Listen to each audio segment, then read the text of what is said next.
ಹೆಣ್ಣಿನಿಂದಲೇ ಮಹಾಭಾರತ, ಒಂದು ಹೆಣ್ಣಿನಿಂದಲೇ ರಾಮಾಯಣ, ಒಂದು ಹೆಣ್ಣಿನಿಂದಲೇ ಕುರುವಂಶದ ನಾಶ. ಆ ಶಕುನಿಯಿಂದ ಮಧುರ ಮಧುರ ಪ್ರೀತಿ ಪ್ರೇಮವೆಂಬ ನನಗೆ ನಲ್ಲಾಟದಲ್ಲಿ ಒಲಿದು ಬಂದ ನಿನ್ನ ಸೌಂದರ್ಯ ಸಾಗರದಲ್ಲಿ ಅಂಬಿಗರಾಗಿ ಈಜಬೇಕೆಂಬ ಹೆಬ್ಬಯಕಿದೆ. ನೀರಾಗಿ ನನ್ನ ಮಂಚಕ್ಕೆ ಬರ್ತೀಯ?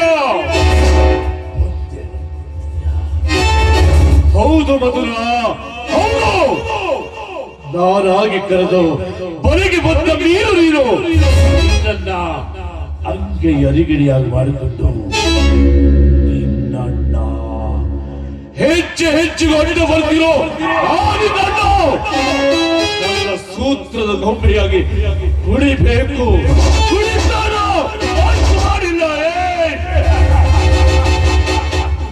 ಇನ್ನು ಬೇನು ನೋಡ್ತಾ ಇರು ಮಧುರ. ಈ ಜಾಡಿಂಗನ ಶಕ್ತ ವ್ಯೂಹದ ಆಟವ